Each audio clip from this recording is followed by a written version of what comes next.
여러분 안녕하세요. 서주입니다. 제가 나와 있는 이곳은 동덕여자대학교 여성학박물관입니다. 동덕여자대학교 설립자인 충강조동식 선생이 여성의 발전을 위해 정성 들여 이루어낸 여성의 아름다움과 구국정신이 담겨 있는 곳인데요. 무엇을 수집한다는 것은 물질이 아닌 물질 고유의 내재 가치를 소중하게 여기는 마음 때문입니다. 그런 의미에서 동덕여대 여성학박물관은 귀 기울여 듣고 싶어지는 많은 이야기를 품고 있는 곳으로 인간의 손과 재능에 대한 이야기를 담고 있습니다. 오래전부터 우리 인간은 필요한 것들은 손수 만들어 사용해 왔는데요.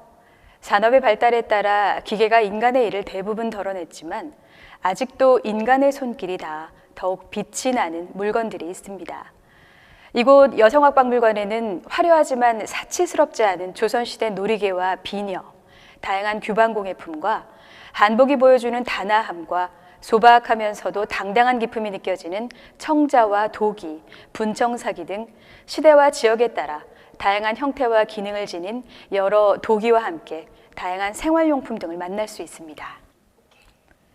동덕여대 여성학박물관에 소장된 여성 장신구 가운데 단연 돋보이는 것은 바로 놀이개와 비녀인데요.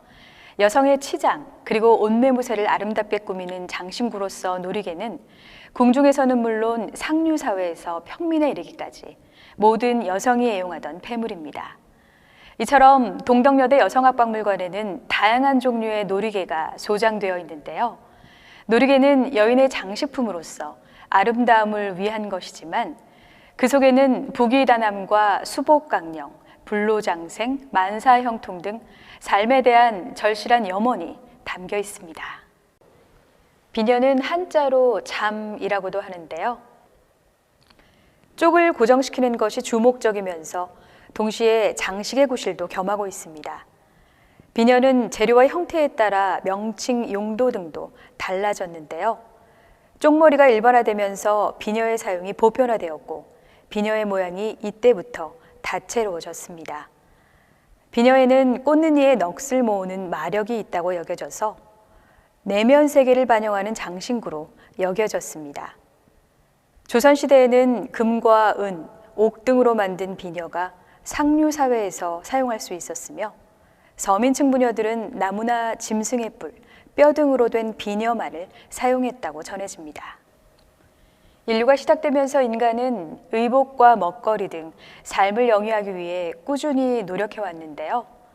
시간이 흐르고 사회가 발전하면서 인간은 그 안에 아름다움을 넣으려 했고 그것이 다양한 규방 문화로 발전해왔습니다.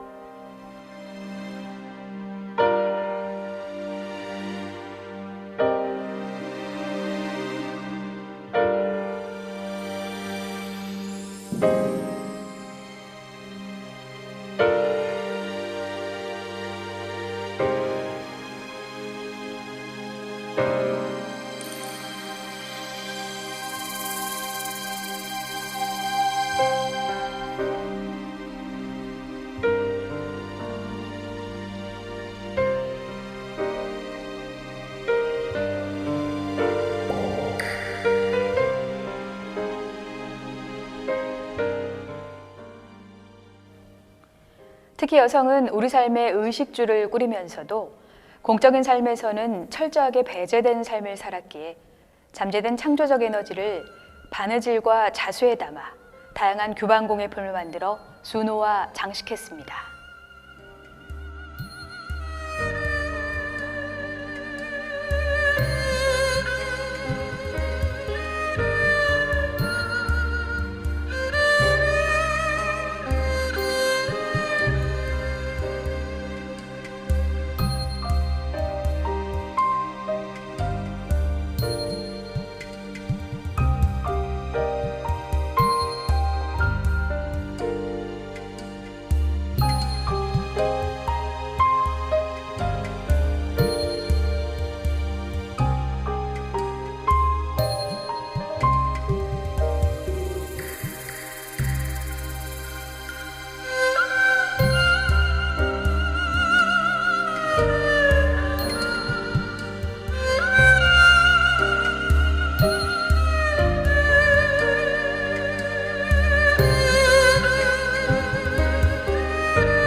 한국인의 미를 보려면 분청사기를 보라라는 말이 있을 만큼 분청사기 속에는 우리나라 고유의 신비적 가치가 내재되어 있는데요.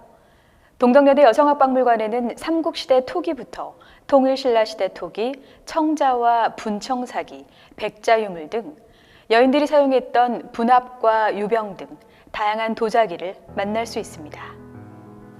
우리 옛 여인들의 아름다운 심성과 지혜는 생활용품 안에도 고스란히 담겨 있는데요. 이 생활용품에는 당시 인간의 삶을 증언하는 무언의 기록이 담겨 있습니다. 무엇보다 이 생활용품 중에는 대를 이어 내려온 소중한 가치가 담겨 있는 물건이기에 역사적으로도 의미 있는 물건들이라 할 수 있습니다.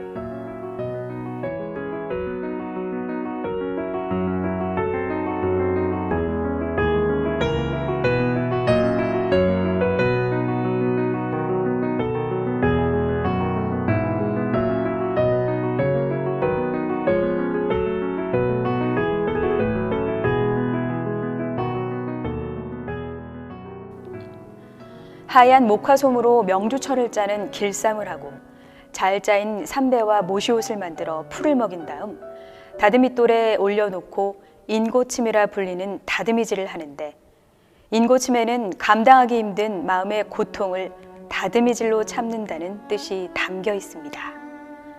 그래서 시집간 딸의 집에 친정아버지가 처음 들를 때에는 다듬이돌인 이 인고침을 메고 가는 것이 관례였다는 이야기가 전해집니다. 다듬이질로 불만이나 고통을 해소하면서 참고 견디며 살라는 딸에 대한 아버지의 애틋한 마음이 담겨 있는 것이 바로 인고침입니다. 인생에서 우리가 저마다 다양한 삶의 무늬를 만들어가는 것처럼 떡살 다식판 하나에도 마치 하나의 약속된 부호처럼 각각의 상징적인 문양이 담겨 있는데요. 떡살의 문양은 떡의 용도와 사용하는 사람의 신분이나 지위에 따라 결정되는데, 같은 떡도 어떤 문양을 찍느냐에 따라 그 의미가 달라집니다.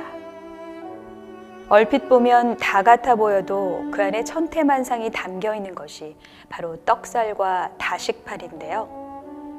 백일상떡에는 물고기 2마리와 파도 무늬가 새겨진 떡살 문양을 넣어 아이의 탄생을 기뻐하며 건강과 장수를 기원했고, 홀예용떡에는 부부의 화합을 상징하는 나비 문양을 새겨 넣었으며, 회갑을 기원하는 떡에는 복숭아 문양을 넣어 장수를 기원하고, 제사용 떡에는 다음 세상에 더 좋은 모습으로 다시 태어나라는 뜻이 담긴 윤회를 뜻하는 수레차 문양을 넣기도 했습니다. 보기에도 좋은 떡이 먹기에도 좋다는 속담처럼 먹는 것 하나에도 보는 즐거움을 담아 의미를 부여했던 옛 선조들의 정성이 고스란히 담겨 있습니다. 또 하나 붉은 주치를 한 나전칠기 2층농도 주목할 만한 유물 가운데 하나인데요. 우리나라의 나전공예가 각광을 받고 있는 가장 큰 이유는 무엇보다 자연에서 얻은 색 그대로를 표현하는데 그 매력이 있기 때문입니다. 화려하지만 결코 과하지 않은 아름다움이 있다는 것이 가장 큰 장점인데요. 보시는 바와 같이 전면에는 장수를 기원하는 사슴과 봉화, 학, 소나무, 불로초, 대나무 등 동실물 문양을 다양하게 장식하고 있어 한 폭의 그림을 연상케 합니다.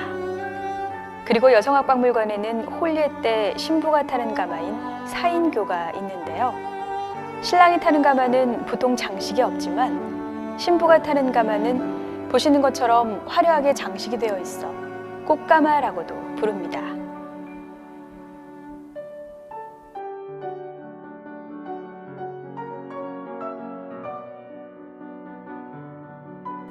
이 사인교는 앞뒤에 2사람씩 한 줄로 서서 매도록 되어 있는데요.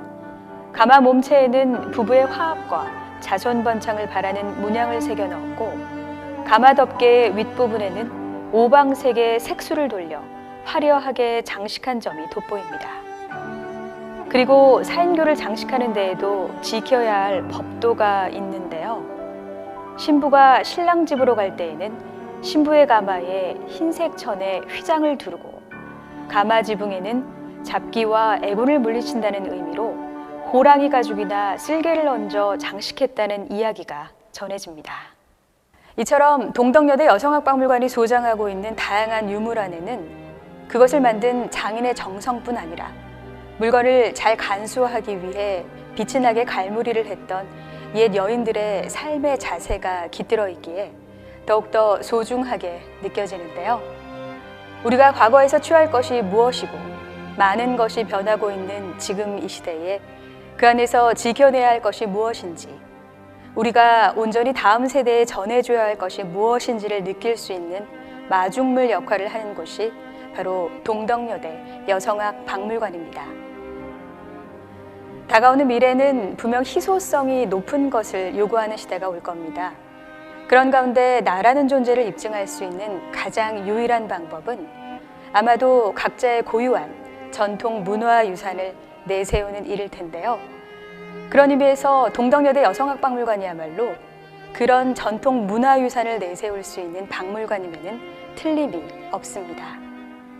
아울러 오늘날 여러 분야에서 두드러지는 한국의 성장과 그 아름다움이 오래된 우리 전통 문화의 힘에서 나온다는 것임을 동덕여대 여성학박물관을 통해 공감할 수 있기를 바랍니다.